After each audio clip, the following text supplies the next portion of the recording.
Hey, what's going on, guys? This is a new kit here out from Annulus. Is a company that I've never built any model kits from them before, and I don't know exactly how much of a length of history they have with the model kit industry. So without any context, I don't know what really to expect with this one here, but this is Rikka from Gridman. I also don't have any experience with this series as well, but what I do have a lot of experience with is building all sorts of different Mecha Musume models, in particular like Musume models similar to this, like the Sosai Shoujo Teian line from Kotobukiya.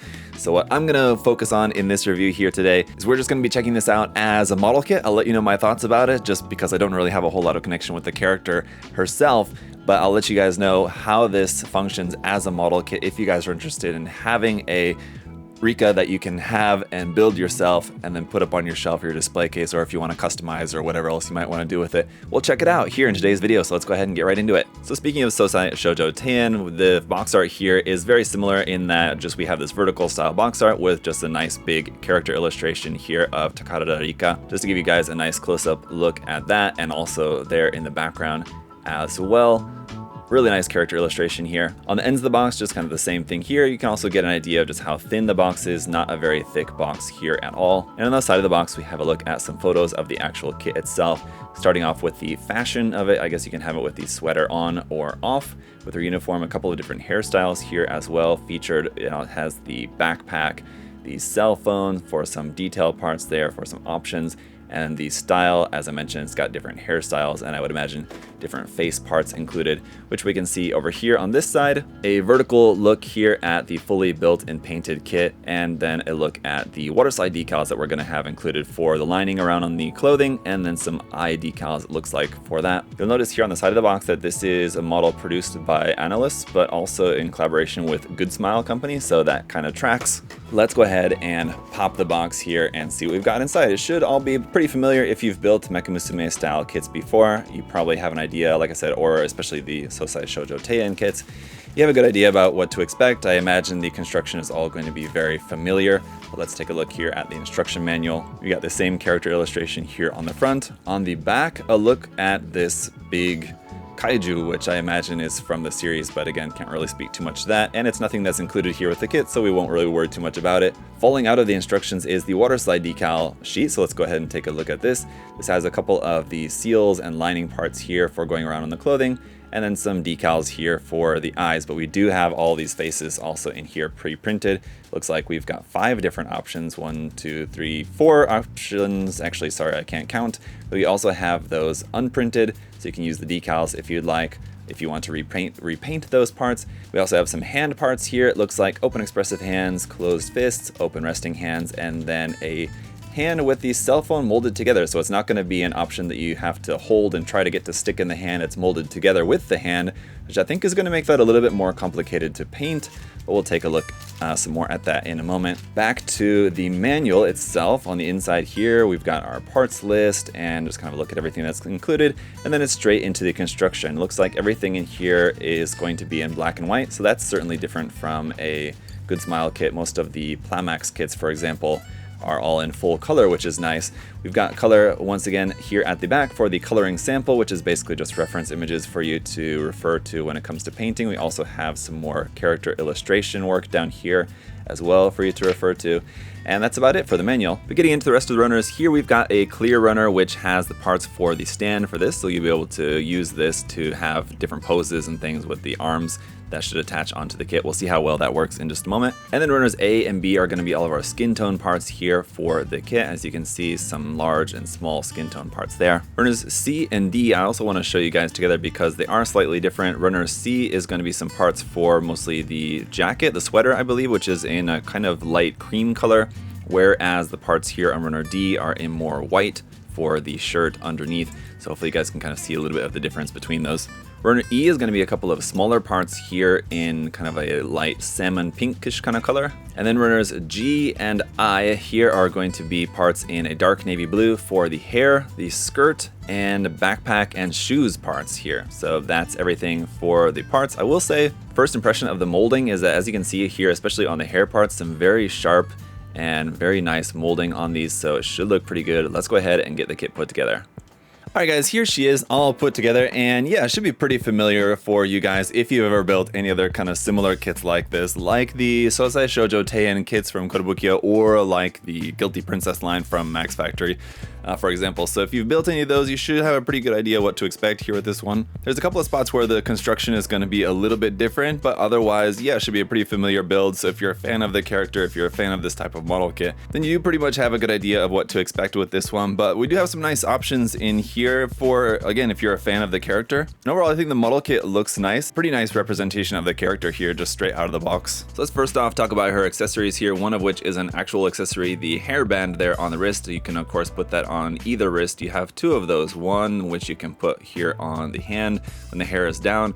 The other one you're going to put on the up hairstyle up here like that. So this is obviously going to be one of our main accessories, is the alternate top half of the body here, for if you want to have the uniform here without the sweater on top. You're just going to have a whole other different body part here for the top with different arms that obviously don't have the sleeves on the arms there as well. And so this is our optional head with the hair tied up there, as you can see, with that just having a point of articulation that you can kind of adjust the pose a little bit there on that. The actual hair tie up here just kind of sits on there loosely. It doesn't have a fixed position, so if you wanted it to be in a particular position, you may want to think about just gluing that maybe. The optional faces here do look really nice. Again, nice printing and colors on those. You have a separate piece which goes into the back of the face there for making the mouth red like that, which is nice. You have another one here on this face here, for example, and this different expression has a similar part there on the back, which is just going to look like that. And then our fourth optional face here is another kind of blushing face there, but just with the mouth closed. And then for our hands, we've got these open resting hands like so. We've also got the closed fists, which I've got on there like that. And then also a set of these open expressive hands for the left and the right side. Now the only other hand that we have, which is only for the left side, is the cell phone holding hand here like this. So the nice thing about this is that you don't have to worry about dropping the phone because it's molded in together with the hand. But obviously the downside is that if you want to paint this, you're just going to have to mask either one way or the other to have the phone painted in a different color, or hand paint that, or however you might want to do it. We also have an additional skirt piece here, and this is the skirt piece which is meant to go with this half of the body there like that, as this one is meant to kind of go together with the bottom half of the sweater there, as you can see. And other than that, we just have the display base here, which has a few points of articulation, as you can see right here. This will plug straight into the back. We do also have this kind of grabber piece here if you didn't want to have this actually plugged in. Now you'll notice here the backpack is going to block our hole for plugging this onto an action base. So if you want to have the backpack plugged on, I think you're going to be a little bit challenged to get this, to get the base on this, whereas you can see here on this one, it has a hole in the back. This one does also have that, but like I said, it's just going to be covered up. There you can see it right there like so. As far as the general construction and quality of the kit, I have to say the hair looks really nice. It's really nicely detailed, even with these small bits. You're going to want to be really careful with that because there are some very sharp little points there which you can easily bend and break or hurt yourself by poking yourself with those, so just be a little bit careful with that. I kind of don't like the fact that it's molded in a way to look like it's resting, which is nice, but the position that it actually rests in is like above the shoulder, so it looks a bit unnatural, just kind of like it's just like floating there.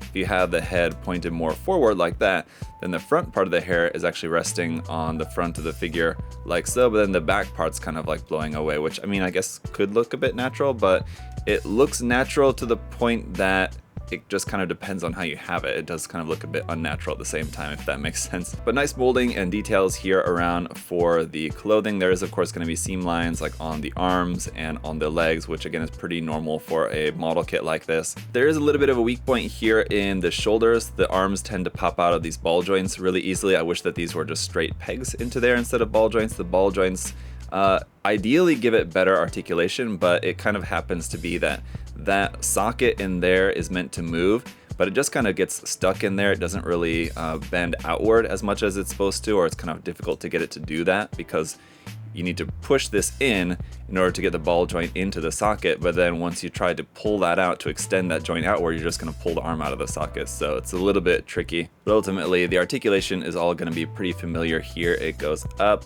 and then here for the arm, the rotation point is at the elbow. We have a single point of articulation there, giving you about 90 degrees. The wrist is a familiar joint which bends and rotates for your wrist articulation, so no issues there. And in between the top and bottom half of the body, we have some movement here, forward, back, side to side, a little bit like that, and then here, down here at the hips. The forward, back, side to side movement here of the legs is basically just going to be limited by the skirt piece, so that is going to be a bit of an issue if you want to get a little bit more of an extreme pose.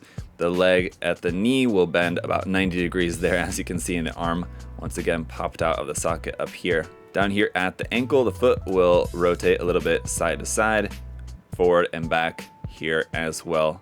And yeah, the shoes look nice. The blue is actually a little bit slightly metallic, I think. It's kind of hard to tell, but I think it's a very slightly metallic blue kind of color, which is kind of interesting. If you didn't want the backpack and hair to be the same color, I completely understand. I would maybe paint the backpack in just like a matte dark blue or something like that, and because the hair in this kind of metallic dark blue looks kind of interesting, looks kind of nice there for the hair parts. Anyway guys, let's take a look at a couple poses here, and my overall thoughts on this is, like I kind of introduced the review portion of this video, that if you're a fan of the character, I think it's a really nice model kit representation here of the character if that's what you're looking for. As far as this type of model kit goes, there are some pros and cons, some of which are pretty common for this type of model, like seam lines on the limbs, for example, slightly limited articulation here and there. Those are all kind of things that are relatively common for this type of kit. And it doesn't really come with a ton of accessories, but then again, I feel like it probably comes with everything that would make sense for this particular character. Any other accessories to be included, I guess, as far as I know of the character, I'm not sure if that would really make a whole lot of sense to be included here. So I think it probably comes with everything that you would expect. And with there being another kit on the way in this particular series, I hope that this video gives you guys an idea of maybe what to expect if you weren't sure if you wanted to pick up this first one, and maybe you were considering picking this one up, and then there's a second one coming out as well. Hopefully you guys found this video helpful and informative. Though if you do have any other questions or anything, do feel free to let me know in the comments, of course. And as always guys, if you want to check out some more kits like this, you can check the link in the video description to USA Gundam Store. We've got all sorts of different Mecha Musume kits, and just regular mecha kits, paints, tools, supplies. Check that out at the link in the description below. And also let me know in the comments guys, just what do you think about this kit for those of you guys who are fans of the character. I think I heard from quite a lot of you in the delivery video when I first got this, that there was a lot of you guys that were looking forward to this review. What do you think now after seeing the review? Were you satisfied with what you saw of the kit, or does it leave you wanting or maybe a little bit disappointed in any way? Let me know. I look forward to hearing from you guys. As always, thank you so much for your support. Liking the video, commenting, subscribing, all really helps out a lot, so thank you guys so much. Till next time guys, hope y'all have a great day, and I'll see y'all later. Bye bye.